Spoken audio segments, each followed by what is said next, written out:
بسم اللہ الرحمن الرحیم۔ علماء دیوبند کا حضور اقدس صلی اللہ علیہ وسلم کی ذات مبارکہ کے حوالے سے ہمارا عقیدہ اور ایمان یہ ہے کہ رسول اللہ صلی اللہ علیہ وسلم سید البشر افضل الانبیاء، تمام کائنات سے اعلیٰ بلند و بالا پیغمبر کریم صلی اللہ علیہ وسلم کی مبارک ذات پہ ایک مرتبہ زندگی میں درود پڑھنا فرض، پیغمبر کی اطاعت فرض،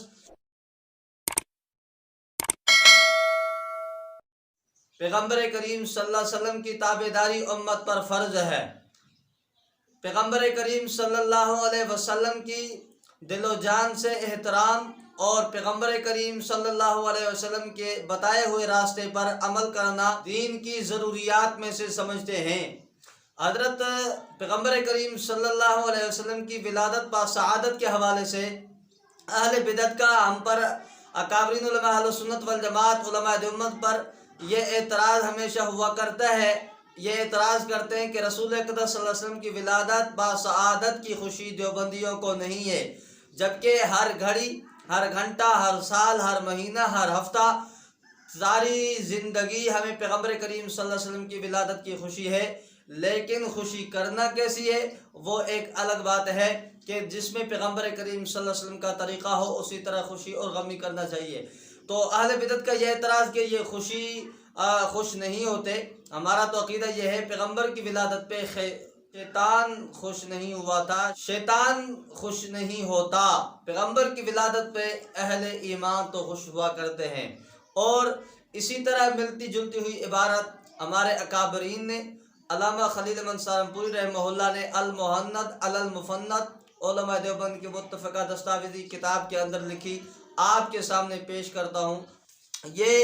آپ کے سامنے کتاب پیش کر رہا ہوں، المہند علی المفند۔ المہند علی المفند کے سوال نمبر 21 کا جواب حضرت علامہ سہارنپوری رحمہ اللہ سے سوال کیا گیا، کیا تم اس کے قائل ہو کہ جناب رسول اکرم صلی اللہ علیہ وسلم کا ذکر ولادت شرعاً کبھی بدعت سیئہ حرام ہے یا اور کچھ؟ جواب، حاشا کہ ہم تو کیا کوئی مسلمان بھی ایسا نہیں ہے کیا حضرت صلی اللہ علیہ وسلم کی ولادت شریفہ کا ذکر بلکہ آپ کی جوتیوں کے غبار اور آپ کی سواری کے گدھے کے پیشاب کے تذکرہ کو بھی کبھی بدعت سیئہ یا حرام کہے۔ وہ جملہ حالات جن کو رسول اللہ صلی اللہ علیہ وسلم سے ذرا سا بھی علاقہ ہے ان کا ذکر ہمارے نزدیک نہایت پسندیدہ اور اعلیٰ درجے کا مستحب ہے، خاص ذکر ولادت شریفہ ہو یا آپ صلی اللہ علیہ وسلم کے بول و برات، نشست و برخاست اور بیداری و خواب کو تذکرہ ہو، جیسا کہ ہمارے رسالہ براہین قاطعہ میں متعدد جگہ بصراحت مذکور اور ہمارے مشائخ کے فتویٰ میں مستور ہے۔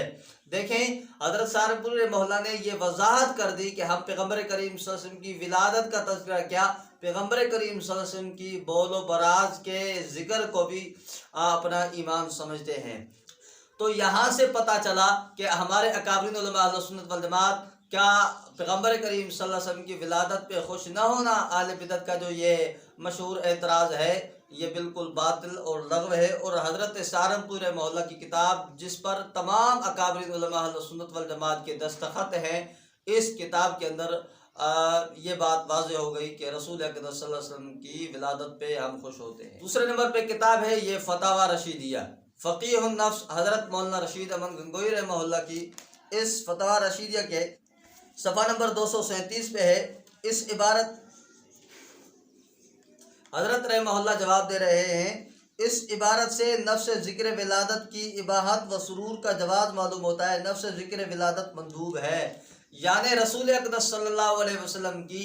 ولادت با سعادت نفس ذکر ولادت کا تذکرہ کرنا ہم تو اس کو مندوب سمجھتے ہیں، مستحب عمل سمجھتے ہیں، حضرت گنگوئی رحمہ اللہ کی فتویٰ۔ تو اب اہل باطل بدعتی رضاخانیوں کا یہ کہنا ہے کہ حضور اقدس صلی اللہ علیہ وسلم کی ولادت پہ ان کو خوشی نہیں ہے، بالکل بیکار اور جھوٹ ان کا واضح ہوا۔ اللہ تعالیٰ سے دعا ہے کہ اللہ تعالیٰ ان کے شر سے امت کو محفوظ فرمائے۔ وما علینا الا البلاغ۔